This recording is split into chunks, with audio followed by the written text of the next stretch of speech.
eine Lavalampe. So. Jo Leute, was geht? Herzlich willkommen zurück zu Cake TV Uncut. Adams Statement zu Lola und Tanzverbot. Die ganze Thematik geht weiter. Montana Black 88 hat jetzt ebenfalls darauf reagiert und wir gucken uns das Ganze hier in diesem Stream natürlich einmal an. Das ist keinen... Hier. 1337, funny. So, Moin aktiv Freunde und herzlich willkommen. Heute gibt es wieder ein neues Video in alter Frische. Ich hoffe, ich sehe noch ganz halbwegs stabil aus. Ich habe heute Nacht echt wenig geschlafen und es ist schon recht spät. Aber gestern hat Adam ein Statement gedroppt auf YouTube, TikTok und anderen Plattformen. Heute gucken wir uns die Zusammenfassung von KuchenTV an. Wir sind ja da in der Situation drinne gewesen, neutral wie die Schweiz, mittlerweile auch ein kleiner Running Gag hier auf dem Kanal geworden. Darum geht es aber gar nicht, wir gehen rein in das Video und werden uns mal anschauen, was KuchenTV dazu sagt. Jawohl, Google Chrome. Hallo?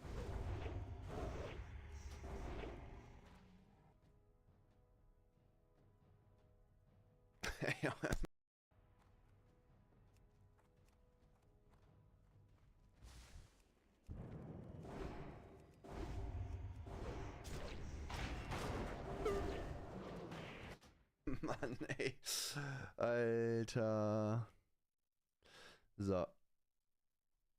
Meinung dazu ist, let's go. Jo, Freunde der Statements. Monta hatte in einer Reaction schon angeteasert, dass Adam vielleicht nochmal ein Statement zu der ganzen Sache bringen wird. Ich bin immer noch der Meinung, ich glaube auch immer noch, dass Skyline ein Statement machen wird.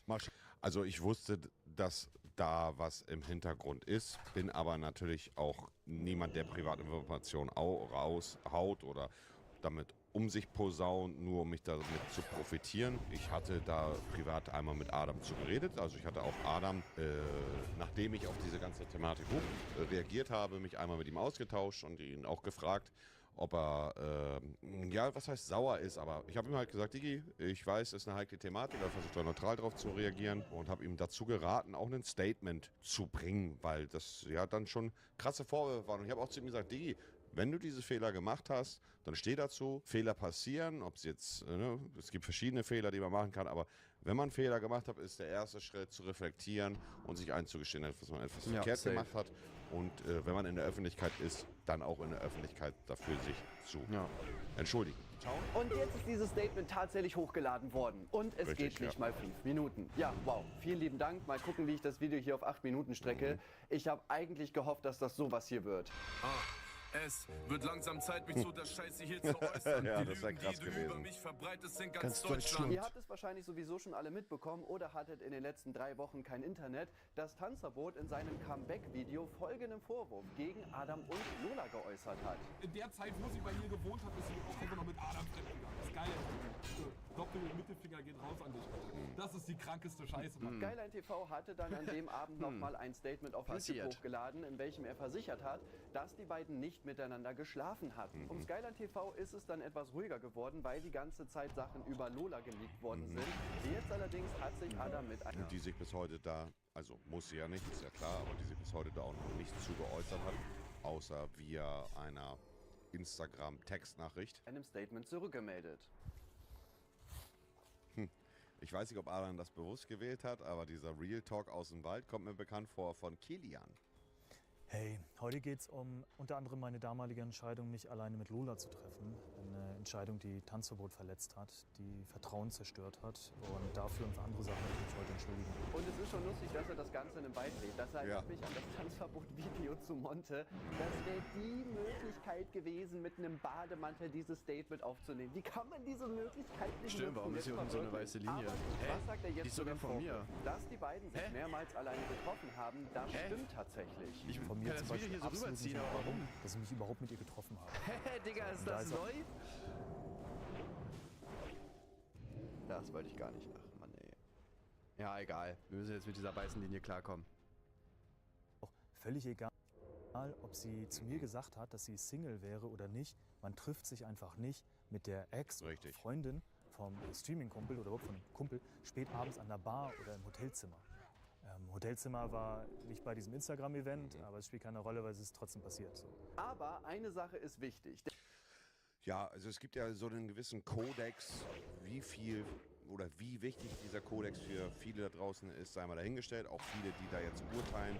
Aber grundlegend würde ich auch sagen, man datet nicht die Ex-Freundin eines Kollegen. Ja. Ich finde, man muss da noch differenzieren, sagen wir mal, das war vielleicht jetzt nicht eine lange Beziehung der beiden und da ist viel Zeit vergangen. Ach, Steuerung W, Digga. Ja, Wichser, ich hab euch vertraut. Mann, Alter, ich wusste gar nicht, dass er das für Steuerung W schließen kann. Ach, ihr Wichser, ey. Vergangen, der Kollege hat vielleicht eine neue Ist Freundin. weg, ist aber weg. Ist weg. Ist weg. Ist es immer noch, wenn man mit dem hier... Ja, Digga, aber es ist ja nicht alt F4, jetzt habe ich mein Netz rausgemacht. Digga, klasse.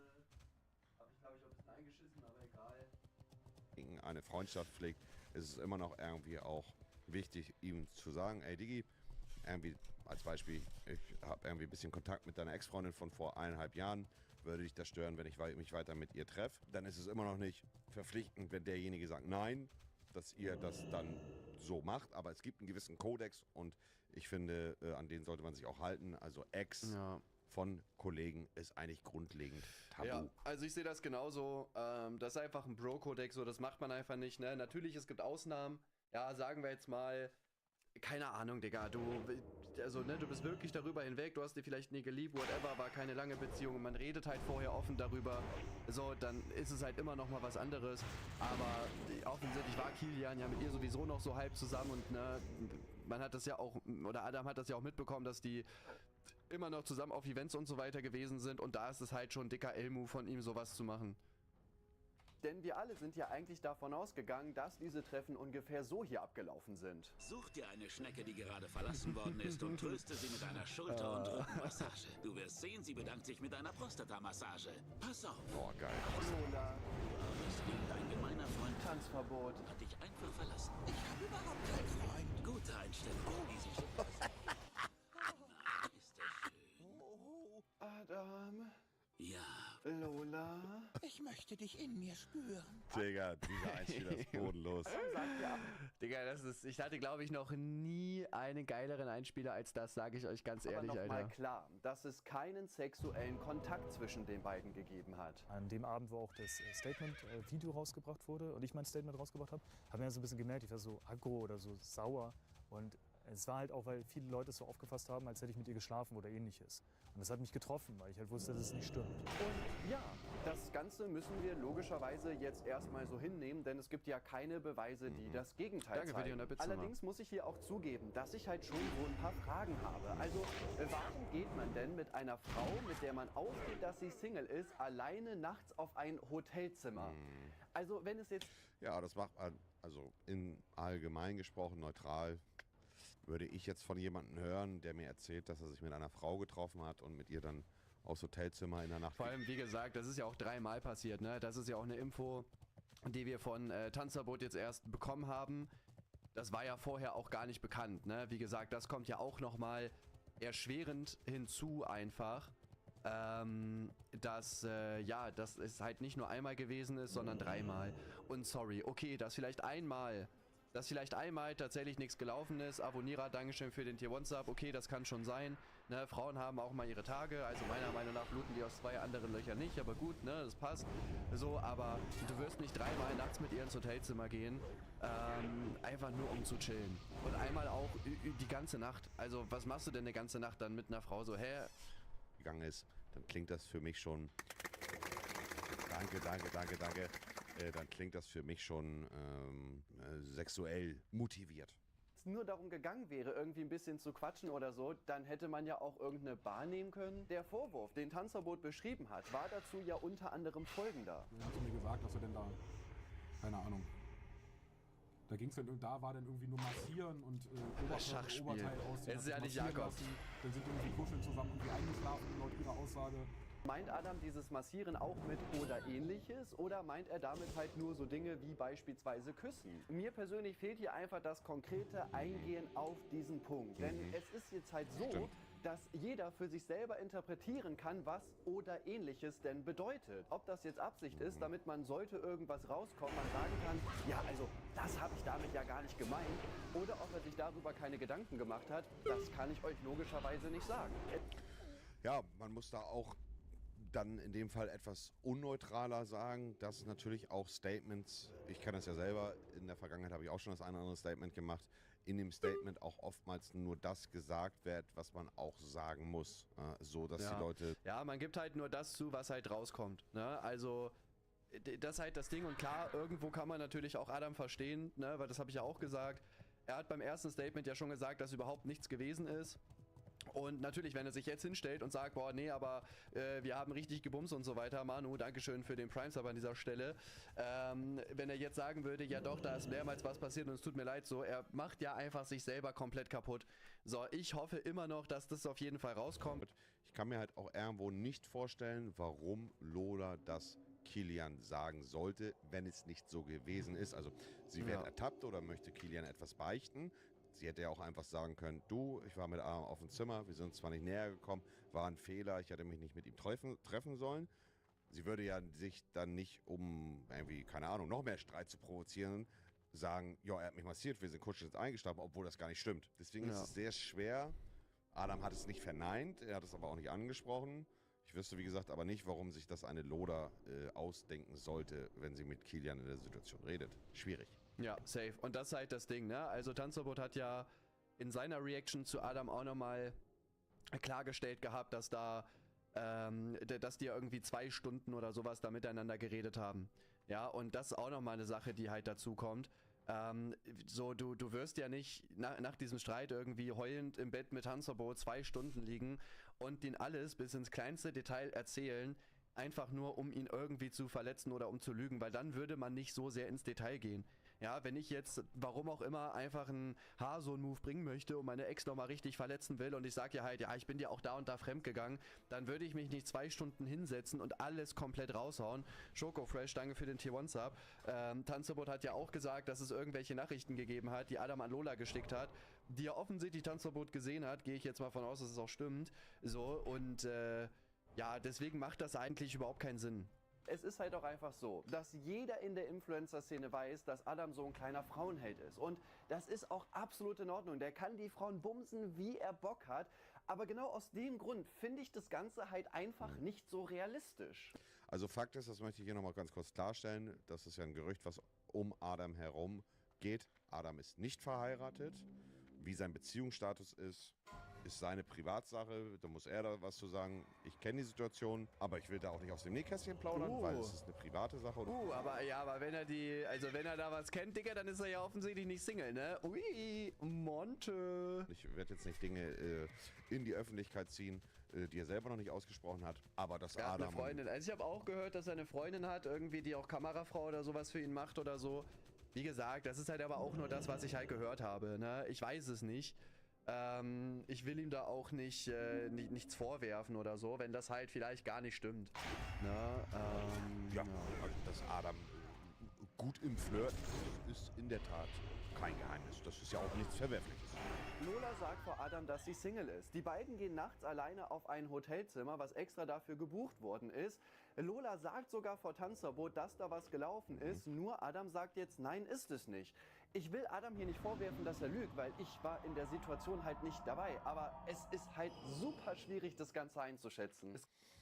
Ja, hat er recht. Ja gut, Adam hat ja nicht, also das Thema mit dem Kuscheln oder Massieren nicht angesprochen. Er hat lediglich, er hat klargestellt, dass sie nicht miteinander sexuell, dass sie keinen sexuellen Kontakt hatten. Gut, massieren und kuscheln einschlafen kann man jetzt auch schon als intim definitiv deuten. Dauerwert bis jetzt nur verneint gehabt, dass sie nicht miteinander geschlafen haben. Oder habe ich das jetzt gerade falsch? Naja, also keinen sexuellen Kontakt, ne? Aber wie gesagt, ab wann ist es halt sexueller Kontakt, ne? Und Tanzerbot hat ja auch gesagt, dass Lola da irgendwie auf ihn rumgeritten hat oder sowas, ne? So Sex ohne reinstecken. Man weiß halt nicht, ob stimmt, ne? An dieser Stelle ist eigentlich das Letzte, worauf wir jetzt eigentlich warten können, ist halt einfach, dass halt, Lola nochmal irgendwann zurückkommt und ja, halt mal raushaut, was da halt gewesen ist, ne? Skyline TV ist jetzt übrigens auch der Meinung, dass Tanzerbot bei diesem Punkt mit der Beziehung auf jeden Fall deutlich glaubwürdiger ist als Lola. Und ganz offen gesagt weiß ich mittlerweile auch wirklich nicht mehr, was ich glauben soll, wenn es um Lola geht. Sie hat mir und anderen Leuten, die ich kenne, damals gesagt, sie wäre Single. Und inzwischen kam heraus, dass sie auch anderen gegenüber gelogen hat, dass sie bezüglich Beziehungsstatus falsche Sachen erzählt hat oder suggeriert hat. Und wenn Tanzverbot heute sagt, dass sie zusammen waren, dann glaube ich ihm ehrlich gesagt mittlerweile deutlich mehr als ihr. Allerdings muss man hier auch zugeben, also jetzt wirklich was ändern tut das eigentlich auch nicht. Ja, wo... Ich finde schon, dass es nochmal, also beides ist scheiße, aber in einer Beziehung das zu machen, ist auf jeden Fall nochmal deutlich beschissener, auch in der Situation von Lola, wenn es so gewesen ist, als wenn sie von Kilian getrennt gewesen wäre. Am Ende kann sie natürlich machen, was sie dann auch möchte in einer Trennung oder wenn sie getrennt ist, vom Kodex und von ist es cool, ist es weit entfernt, wenn man jemanden datet, der mit dem anderen befreundet ist, so freundeskreismäßig an für sich, Ex-Freundin, Ex-Freund, das ist alles nicht so geil. Ja, und da bestätigt sich ja auch wiederum einiges von dem, was Kilian gesagt hat und was wir auch schon gehört haben, dass wohl der Beziehungsstatus anscheinend bei Lola öfter gewechselt worden ist als ein An- und Ausschalter beim Arbeitsamt fürs Licht. Wobei doch, für eine... Ja, wie gesagt, also ich denke auch, ich kann mir sehr gut vorstellen, dass da halt auf jeden Fall mehr gelaufen ist. Und ja, macht es tatsächlich einen Unterschied. Und wie gesagt, natürlich, Lola kann halt machen, was sie möchte, wenn sie Single ist. Aber also, das ist ja halt das Ding, das war ja irgendwie halt so ein On-Off-Ding. Klar, wenn es jetzt gerade off ist, dann kann sie natürlich auch machen, was sie möchte. Man ist halt nicht zusammen. Aber das ist, man muss es ja einfach in den gesamten Kontext sehen. So, es ist halt von Skyline TV dann halt einfach nicht cool. Also gerade wenn du halt siehst, dass das Tanzverbot bei jedem Event, wo auch Adam dabei gewesen ist, immer mit Lola hinspaziert und immer mit Lola da chillt und keine Ahnung, die ja quasi wie zusammen sind, dann ist es halt einfach nicht geil. Ne? Zwar hast du in deinem ersten Statement ja noch das hier gesagt. Und ich würde so etwas, vor allen Dingen, und das ist das Allerwichtigste bei dieser ganzen Geschichte, ich würde niemals was mit einer Frau starten, von der ich weiß, dass sie in einer Beziehung ist. Da widersprichst du dir jetzt ja selber, denn du gibst dir selber zu, dass Lola zu dir gesagt hat, dass sie Single ist. Das heißt, deine Verteidigung mit, ich würde nie was mit einer vergebenen Frau anfangen, die zieht ja irgendwie nicht mehr. Also warum hast du das in deinem ersten Statement erzählt, wenn es gar nicht der Wahrheit entspricht? Was er da... Hä? Versteht da jetzt Kohl gerade falsch? Nochmal zurück. Selber zu, dass Lola zu dir gesagt hat, dass sie Single ist. Das heißt, deine Verteidigung mit, ich würde nie was mit einer vergebenen Frau anfangen, die zieht ja irgendwie nicht mehr. Hä? Sagt Kuchen nicht gerade, Adam hat gesagt, er würde niemals was mit einer vergebenen Frau anfangen. Lola hat zu ihm gesagt, sie wäre Single. Also wieso widerspricht sich dann Adam? Adam hat nicht gesagt, ich würde niemals was mit einer Frau anfangen, die jemand zusammen war, den ich kenne. Dann würde er sich Verstehe ich auch, ich erkläre das gleich. Ein Fragezeichen im Gesicht? Ja, guck mal, das Ding ist, im ersten Statement von Adam hat er ja als Verteidigung, warum er nichts mit Lola hatte, gesagt, er würde nie irgendwas mit einer vergebenen Frau anfangen. Also sein Punkt war ja quasi, dass dass Lola mit Tanzverbot zusammen gewesen ist und Lola das ihm auch gesagt hat und deswegen konnten die halt nichts miteinander haben. Jetzt in dem Statement sagt er aber, dass Lola ihm erzählt hat, dass sie Single gewesen ist. Also diese Verteidigung vom ersten Statement, die Verteidigung, die er gebracht hat mit, naja, ihr wart vergeben und ich würde nichts mit einer Vergebenen machen, ist ja hinfällig, weil jetzt hat er ja selber gesagt, sie ist Single gewesen. Also warum hast du das in deinem ersten Statement erzählt, wenn es gar nicht der Wahrheit entspricht? Was er dann in diesem kurzen Statement aber ebenfalls noch sagt, ist, dass das Ganze für ihn immer rein freundschaftlich gewesen ist und dass er auch irgendwann die Grenze gezogen hat, dass die beiden sich nicht mehr alleine getroffen haben. Vielleicht meint er es allgemein, ja, kann natürlich sein, dass er es allgemein meint, aber das hat ja in dieser Diskussion dann überhaupt nichts damit zu tun, weil wenn Lola ihm gesagt hat, dass sie Single ist, dann ist es egal, ob er was mit Vergebenen machen würde oder nicht, weil das in der Situation macht es gar keinen Sinn, das zu sagen. Ich habe Lola damals, es gab so einen Zeitpunkt, wo ich ihr ganz klar gesagt habe, dass ich sie nicht mehr alleine treffen möchte. Und ich habe das ab diesem Punkt dann auch konsequent durchgezogen. Ich bleibe trotzdem dabei, ganz unabhängig von dem, was Adam hier sagt oder ähnliches, Freundschaft zwischen Mann und Frau gibt es nicht. Und ich wüsste jetzt auch keinen Grund, warum eine Frau oder ein Mann sich freundschaftlich nachts im Hotel treffen. Das ist einfach... Naja, Freundschaft zwischen Mann und Frau gibt es schon, aber sich nachts im Hotel treffen, also... Kann man auch verurteilen, die Meinung, ist auch vollkommen in Ordnung. Aber für mich gibt es keine Freundschaft zwischen Frau und Mann. Gibt es mit Sicherheit. Ausnahmen bestätigen immer die Regel. Aber unterm Strich würde ich sagen, dass das sehr schwierig ist. Gerade auch, weil ich selber Mann bin und weiß, wie Männer ticken. Ich glaube schon, dass Freundschaften von Frauen zu Männern eher möglich sind. Aber ich kenne ja größtenteils zumindest das männliche Geschlecht und wie diese ticken. Ausnahmen bestätigen immer die Regel. Aber ja, also ich halte davon nicht viel. Allerdings... Boah, ich weiß nicht. Also ich finde schon, dass es halt... natürlich gibt es halt Freundschaften, ne? Ich zum Beispiel hatte ja auch während meinem FSJ so eine Freundesgruppe mit Leuten vor meinem FSJ, da waren auch zwei andere Männer und 2 Frauen halt dabei, also wir waren halt so eine Fünfergruppe und die eine war auch Single auch mal zwischendurch, die war nicht die ganze Zeit in einer Beziehung und ich habe trotzdem nie versucht, die irgendwie zu klären oder irgendwie ein Date auszumachen oder sonst irgendwas. Also ich finde schon, dass halt solche Freundschaften entstehen. So, ich habe da auch nie mehr drin gesehen gehabt, ne, dass es halt natürlich irgendwelche Männer gibt oder vielleicht auch, naja, wenn dann wahrscheinlich eher Männer, die da irgendwie mehr drin sehen. Okay, safe, das wird es wahrscheinlich geben, so, das will ich gar nicht verneinen. Aber natürlich können Freundschaften zwischen Mann und Frau, können die entstehen und da sein. Also ich habe auch weibliche Freundinnen, mit denen ich halt nie irgendwas anfangen würde. Dann hätte ich das natürlich viel früher machen müssen. Ich hätte viel klarere Grenzen innerhalb der Freundschaft ziehen müssen. Also für mich war das eine Freundschaft gewesen eigentlich. Das kam viel zu spät. Adam war dann wahrscheinlich das hier. Es macht mir keinen Spaß mehr, mit dir zu spielen. Aber gut, wie sagt man so schön, einmal weiterschicken. Sollte das stimmen, ist es natürlich cool, dass er sich irgendwann dann nicht mehr alleine mit ihr treffen wollte. Klar, genauso wie er sagt, das hätte man vielleicht früher machen können, aber ganz ehrlich, lieber später als nie. Aber auch da ist mir das Ganze irgendwie nicht inhaltlich genug. Denn warum hast du denn dann irgendwann diese Grenze gesetzt? Also gab es irgendeinen... Ja, Adam hat zu mir gesagt, dass er ein recht kurzes Statement aufgenommen hat. Ich hatte mit ihm kurz per WhatsApp Sprachnachrichten ausgetauscht und eigentlich hätte er noch viel mehr zu sagen, hat er zu mir gesagt, mäßig. Und ich habe ihm dazu geraten, ein längeres Statement aufzunehmen und detaillierter auf die Punkte einzugehen. Das hat er nicht gemacht, muss er ja auch nicht. Aber ich habe das Statement schon mir selber gestern angeguckt. Das Statement war zwar, dass man sich danach gesagt hat, okay, cool, dass er eins gemacht hat, aber viel schlauer in einigen Punkten war man da dann nicht. Muss er natürlich auch nicht machen. Ist trotzdem, finde ich, positiv zu erwähnen, dass er überhaupt eins hochgeladen hat. Natürlich geht es auch um den eigenen Ruf und das, was die Leute von einem denken.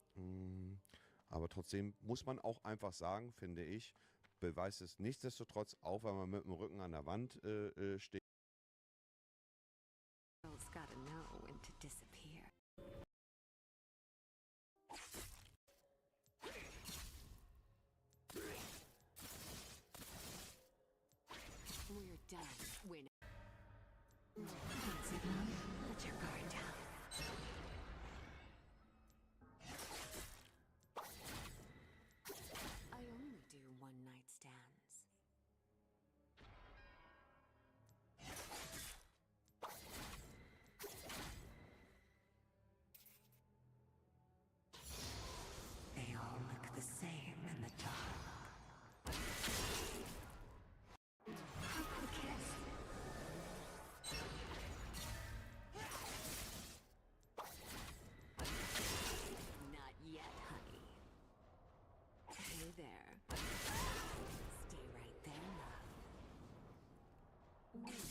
Trump is now threatening protesters, not rioters, with heavy force as we're also getting big LA protest updates and as Gavin Newsom problems getting bigger and bigger. RFK just fired an entire CDC vaccine advisory panel and why public health experts are calling it one of the darkest days in modern medical history with severe consequences incoming. Now, Trump just made it easier for convicted felons to get their hands on deadly weapons. And why a judge just threw out Justin Baldoni's $400 million bombshell lawsuit against Blake Lively, but the legal war between them is far from over. We're talking about all that and much more on today's brand new Philip DeFranco show. You daily dive into the news, starting with this. We need to talk about these huge updates around the LA protests, starting with those Marines they deployed to the city, with Secretary of Defense Pete Hegseth saying, due to increased threats to federal law enforcement officers in federal buildings, approximately 700 active duty U.S. Marines from Camp Pendleton are being deployed to Los Angeles to restore order, saying we have an obligation to defend federal law enforcement officers even if Gavin Newsom will not. But just to start with a quick correction there, for some reason Hegseth continues to say that the Marines are coming from Camp Pendleton, which is a massive base near San Diego, but in looking into it, they're actually actually coming from the middle of the desert out in 29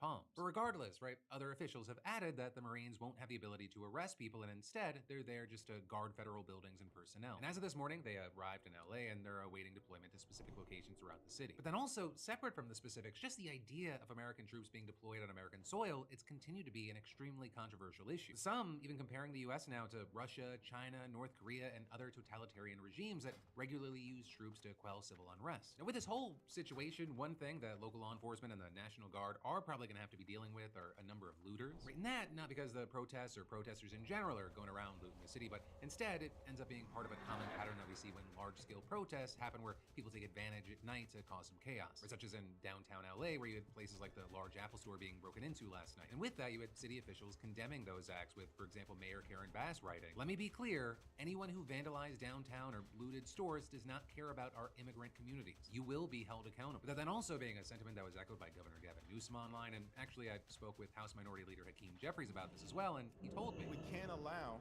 bad actors to infiltrate those movements and to engage in provocations on the ground that then will delegitimize the ability of those righteous movements to persuade the American people that we need change." Jeffries also saying destruction of property is never acceptable, assaulting law enforcement officers is never acceptable, and anyone who engages in it will be held accountable. Then he also added, "We also don't want to see this type of executive branch overreach where Donald Trump is trying to intentionally inflame the situation and cause more chaos on the ground than might otherwise exist." You know, that last thing that he said is a major talking point surrounding these protests. Is the Trump administration purposefully trying to make them worse? Because beyond just Jeffries making that claim, we saw Mayor Bass telling reporters yesterday, "We need to stop the raids. This should not be happening in our city. It is not warranted, and the only thing it does is contribute to chaos. This was chaos that was started at Washington, D.C. On Thursday, the city was peaceful. On Friday, it was not, because of the intervention of the federal government." And notably, Newsom's been making similar claims since at least Friday when he wrote, "Inciting and provoking violence, creating mass chaos, militarizing cities, arresting opponents. These are the acts of a dictator, not a president," which he then essentially restated in a reply to White House Deputy Chief of Staff Stephen Miller. Which, speaking of Miller, he's been in the trenches online defending the Trump administration's handling of all this with, for example, him tweeting, "What does Governor Newsom mean when he keeps saying the presence of ICE officers and the troops necessary to protect their lives and duties are inciting riots? He's adopting the argument of the insurrectionists. Enforcing federal immigration law in our city is not allowed, and we will riot if you do." Newsom isn't trying to suppress the anti-American revolt. He's encouraging it. But then in general, the two having a lot of back and forth, with Miller and other MAGA stands claiming that the protests in California and the state government's alleged lack of a response is an insurrection, which Newsom and many others said that really the only people defending a modern insurrection is a lot of MAGA and Trump after he pardoned 1,500 Jan 6ers, which is also notably something Jeffries touched on in our conversation, essentially saying that this is hypocrisy or projection. Donald Trump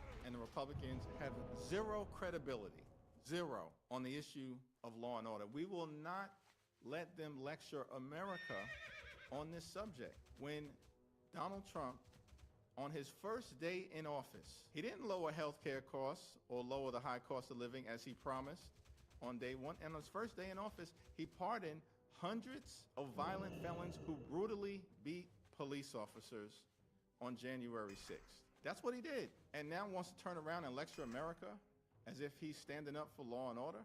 Get lost. These people are phony in that regard. Right, and if you've watched yesterday and today, it's probably become clear that Newsom is consistently at the center of the story. You know, makes sense. He's the governor where the protests are happening, and he's kind of long been a boogeyman for conservatives. In fact, so much so that you have figures like Speaker of the House Mike Johnson saying some questionable things about it. With the most recently today being asked if Newsom should be arrested, which is the whole thing we talked about yesterday, and you had Johnson saying, "That's not my lane. I'm not going to give you legal analysis on whether Gavin Newsom should be arrested, but he ought to be tarred and feathered, I'll say that." But then Newsom using the opportunity to bash the GOP as a whole by claiming that it was on brand that they would want to use an 18th century punishment. And he's actually just been going off against the Trump administration and their allies. I mean, it's been pointed out that the cost of deploying troops in the National Guard is going to be enormous at around $134 million.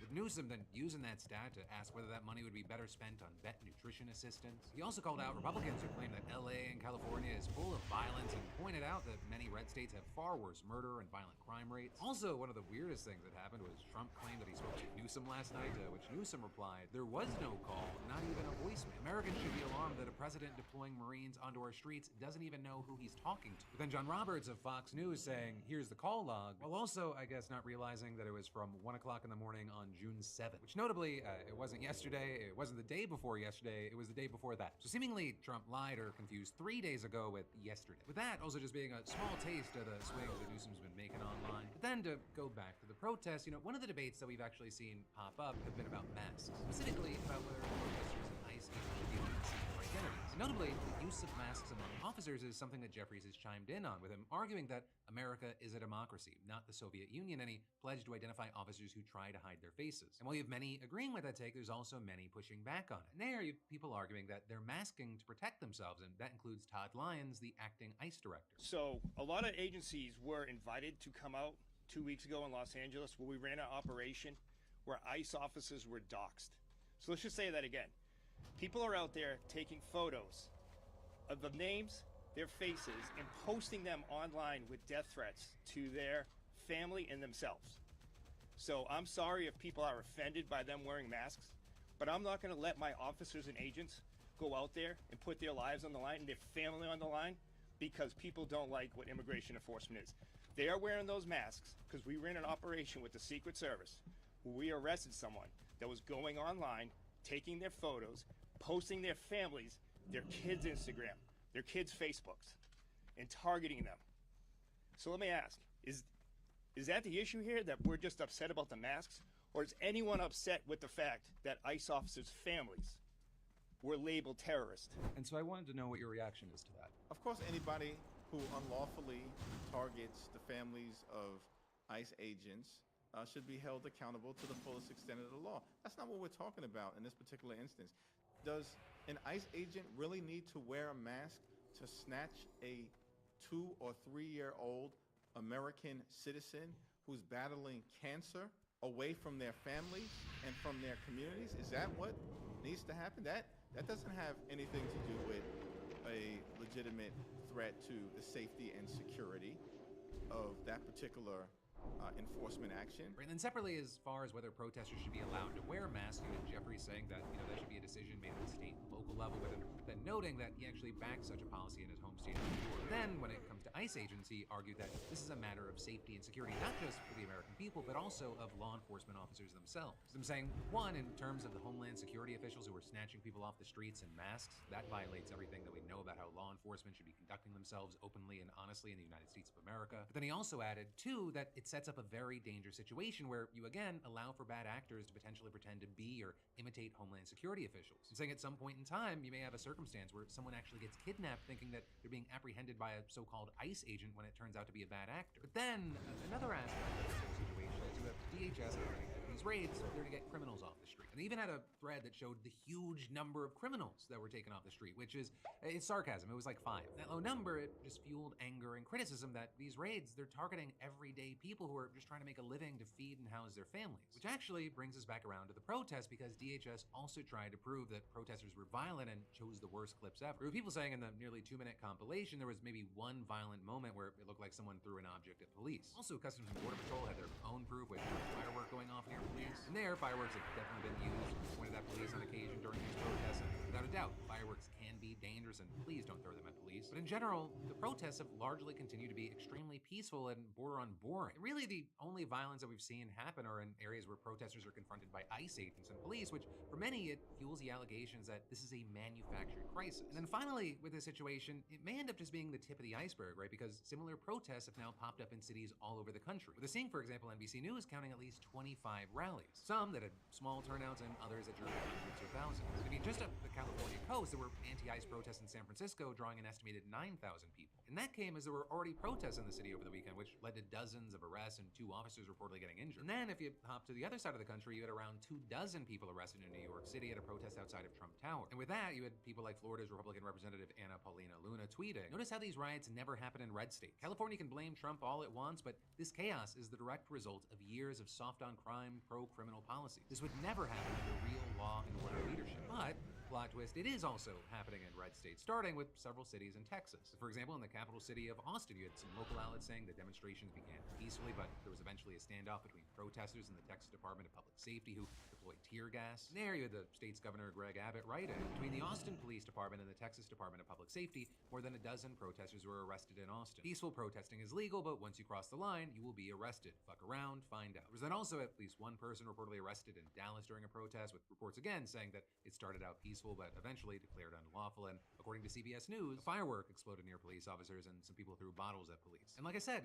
there are dozens of protests happening all over, so this is just a small example of what we're seeing. And again, it is worth noting that a lot of these events have been peaceful. And even in cities where there were arrests, you have some officials noting that most events were peaceful. Though with that, I will say we're likely going to see how crazy everything might get this weekend as groups are planning mass protests on June 14th. And so with all that, one, I'd really love to know your thoughts and reactions to the updates and the news that we're seeing. So leave those comments down below. And two, if you want to watch the full Hakeem Jeffries interview, I think it comes in around just over 25 minutes. I've got a link for you in the description, and it's over on the PDS News Clips YouTube channel. And then you've got even more news we got to talk about in just a minute. But first, it is official. It is time for cold brew. And if you haven't made your own at home yet, what are you doing? Personally, I've been on this for weeks, and it tastes way better than anything I've gotten at some cafe. Plus, I'm in full control. No weird syrups or mystery milk, just pure coffee goodness made exactly how I like it. And with that, I gotta say shout out to today's sponsor, Trade Coffee, making cold brew easier than stealing the last slice of pizza. Just scoop the coffee, add the water, toss it in the fridge overnight, boom. You've got cafe quality cold brew waiting for you like a loyal dog waiting to love you. And Trade's cold brew collection, it's no joke. They've teamed up with 15 elite roasters across the country to create beans specifically for cold brew. And hey, I may be biased, but even just cracking open the bag, I'm just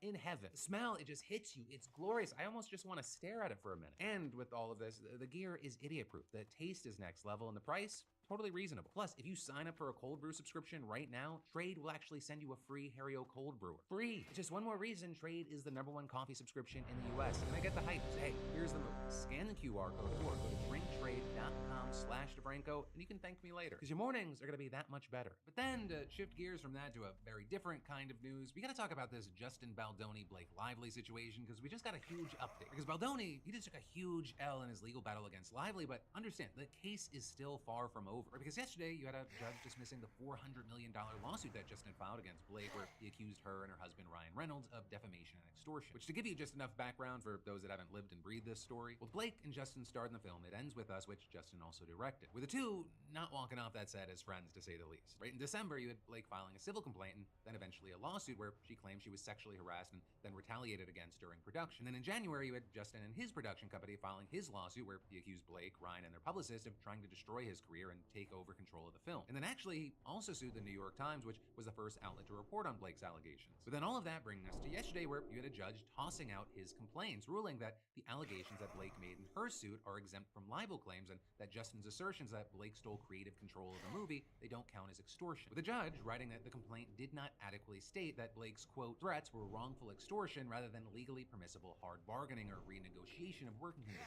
And a very big thing that a number of people have really missed is that the judge left the door open for Justin's camp to pursue different claims related to Blake potentially breaching her contract. But still, overall, right, this is considered a massive win for Blake, and so you had her team celebrating the news and calling the judge's decision a total victory. And let me explain. Right, so machine guns are heavily regulated under federal law. They have been for decades. But then along came these things called bump stocks, which effectively make semi-automatic rifles more closely mirror fully automatic machine guns by bumping the rifle back and forth, rapidly pulling the trigger.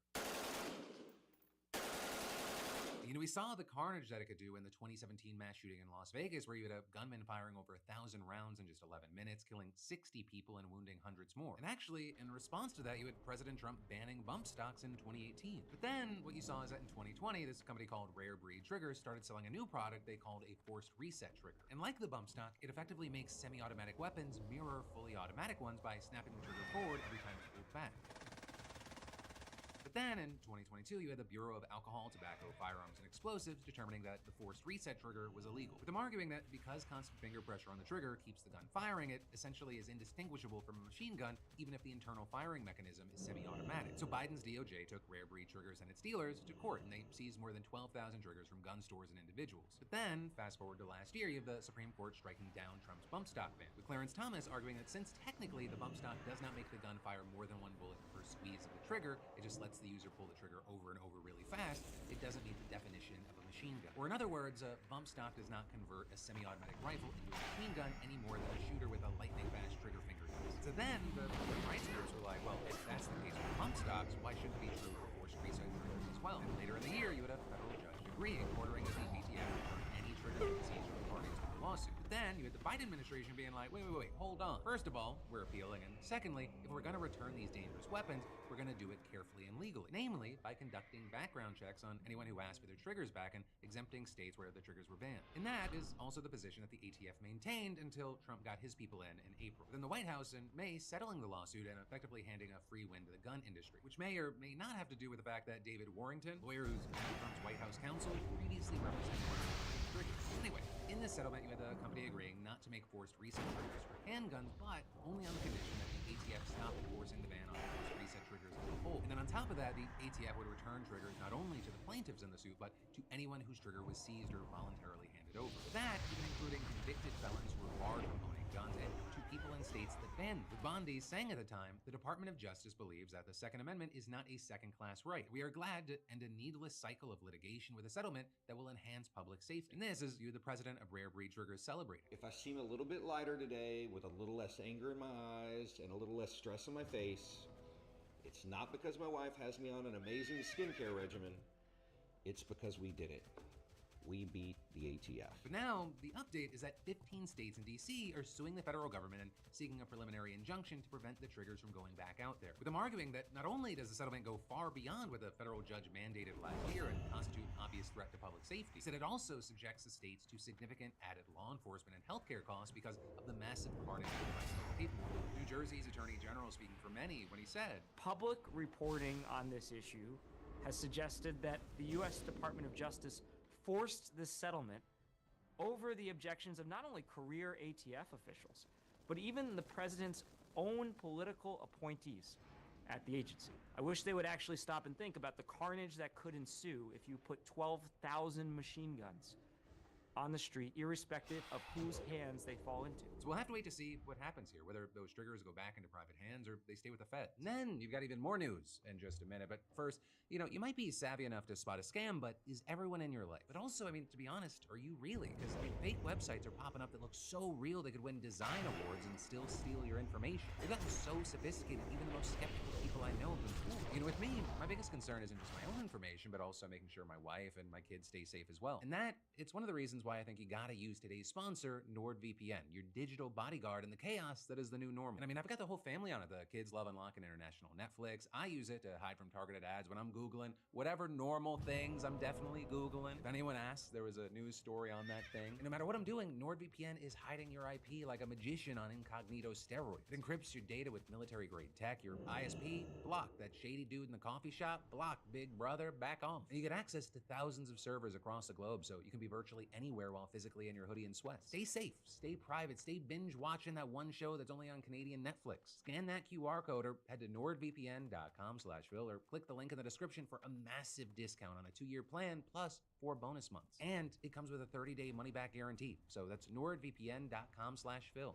Then, next up from that, we gotta talk about how RFK Jr. just fired every single member of a CDC advisory panel that's been shaping the nation's vaccine policy for decades. Right, and as head of the Department of Health and Human Services, he does have the power to appoint and dismiss members. But removing the entire panel at once, that's one, obviously unprecedented, and two, you have experts warning that it could be the latest disaster for public health in the US. And in fact, one of the dismissed committee members said, "I've never seen anything this damaging to public health happen in my lifetime. I'm shocked, it's pretty brazen, this will fundamentally destabilize vaccination in America." Right, and as far as the panel in question, it's officially called the Advisory Committee on Immunization Practices, or ACIP for short. It's made up of epidemiologists, infectious disease physicians, pediatricians, and other experts. And their job is to carefully review vaccine data, debate the evidence, and ultimately decide who should get what shots and when. With a huge key consideration here being that insurance companies and government programs like Medicaid, they're required to cover the vaccines recommended by the panel. A panel that has long been considered a nonpartisan entity, with its members serving 4-year overlapping terms, which also means that the Biden administration just happened to appoint all 17 of the members who have just been let go. And that, including 13 who were only appointed to the panel last year. With Kennedy writing the Wall Street Journal opinion piece announcing the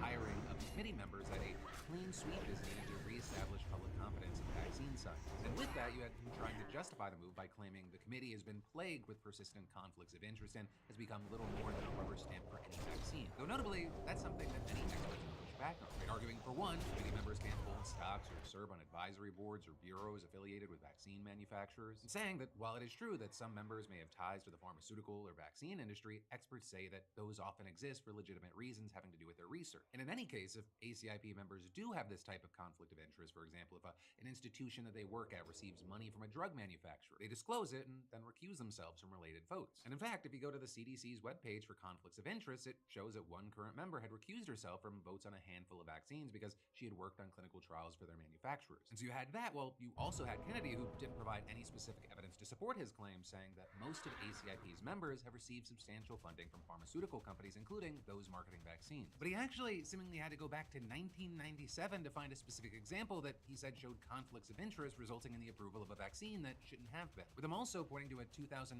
HHS Inspector General report, which he said showed 97% of committee members failed to complete full conflict of interest forms, but that's misleading. Right? Because in addition to, being just from so long ago, that report, it covers all 17 CDC advisory committees that existed at the time, not just ACIP, and it didn't find serious conflicts among most members. It just found that 97% of the financial disclosure forms filed had errors or omissions, like putting information in the wrong section or forgetting the initial and date amendments to the pages. But of course, that's also not the only thing that makes resistance. For example, you also had him claiming that the committee, quote, has never recommended against a vaccine, even though it was later withdrawn for safety reasons, and that, quote, it has failed to scrutinize vaccine products given to babies and pregnant women and addicts. To make matters worse, the groups that inform ACIP meet behind closed doors, violating the legal and ethical principle of transparency crucial to maintaining public trust. With all that, while individual work groups may meet in private, the meetings of the committee, as well as materials presented to the members, they're public. And similarly, while it's true that the committee doesn't really straight up recommend against vaccines, it's important to note that its role is to come up for guidance for vaccines already licensed or authorized by the FDA. And then finally, contrary to what Kennedy has argued, ACIP hasn't always just acted as a rubber stamp. With, for example, in certain cases, it recommending more restricted use of vaccines than their approval under the FDA would permit. And notably, the committee is scheduled to meet from June 25th to the 27th to discuss vaccinations for COVID-19, RSV, influenza, and more. And with that, you have the HHS saying that meeting is still going to happen, and they've given the agency roughly 2 weeks to fill its advisory panel. A move that had at least one law professor specialized in public health law saying appointing people this fast means they were not properly vetted, and there is no real time to check conflict of interest issues. And adding, this will not restore trust in vaccines and is not designed to do so. Right? And that is, we've been seeing similar and even far harsher criticism from doctors, professors, former officials, and virtually every reputable health organization in the country. For example, one former director of the CDC saying, we'll look back at this as a grave mistake that sacrificed decades of scientific rigor, undermined public trust, and opened the door for fringe theories rather than facts. And adding, if this leads to vaccines not being recommended, millions of people could lose access, pay more for vaccines and for preventable illnesses, and children will be at greater risk of diseases we haven't faced in decades. And that is, you had the president of the American Medical Association saying this upends a transparent process that has saved countless lives. And the chair of the Infectious Disease Committee for the American Academy of Pediatrics claimed this is an unmitigated public health disaster. With him adding, Mr. Kennedy has no interest in science or saving lives. We have entered into a dangerous time for the health of the country. But of course, with all of this, we have to combine it with the context of everything else that's happened. Because before this, Kennedy already took the unusual step of changing COVID-19 recommendations without first consulting a committee. He's also cut billions of dollars to state health agencies, including funds needed to modernize state programs for child immunization. And he's done things like halted funding for researchers who study vaccine hesitancy and canceled programs intended to discover new vaccines to prevent future pandemics. So obviously, a lot of people have been concerned and worried about the direction we're heading, but what we're seeing here, it's been described as one of the most troubling moves yet. But then, from that, as we begin winding down today's show, I wanted to talk about a different kind of news. It's a human interest piece, and it's centered on undead. So it starts all the way back in November of 2023 when a massive fire broke out at the Station Hill development site in Reading in the UK. And at the peak of the blaze, more than 50 firefighters were on the scene from fire stations across the country, with video then capturing a crane operator rescuing a guy trapped on top of a burning building. And that crane operator, it was Glenn Edwards, and it certainly wasn't easy. With Glenn saying he couldn't see anything because of the smoke, and he relied on radio communication in order to position the rescue cage correctly. With Glenn adding, I had so much noise up there with the alarms, it was quite buzzy. When I landed the the rescue cradle as he just touched down, I could feel the weight. I could hear the crowd, but I couldn't see him. I was 100% blind. As the smoke cleared, both literally and figuratively, Glenn was hailed a hero. The chief fire officer at Royal Berkshire Fire and Rescue saying that without Glenn's, quote, incredibly skillful rescue, this could have turned out to be an entirely different situation. With Glenn then getting called the Bruce Willis of Reading, and he was honored with a string of awards, including the Commendation Medal by the British Fire Services Association. But all of this is he's not quite on board with the title of hero, with him saying in an interview with BBC. Do you feel like a hero? No, not one bit. I've done what I had to do. You know, I was there.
Nobody mentioned my hairline. You just asked him to see his. Yo, Aiden. You know, I went to the JCC, so I know some shit. Shabbat, shalom. Hey, Shalom, Shabbat, hey, shalom, shalom, hey. Hey, swallow your food, though, nigga. Damn, swallow your food. Hold on, I said some shit. This nigga start tweaking. I always knew it, I always knew it. Listen now.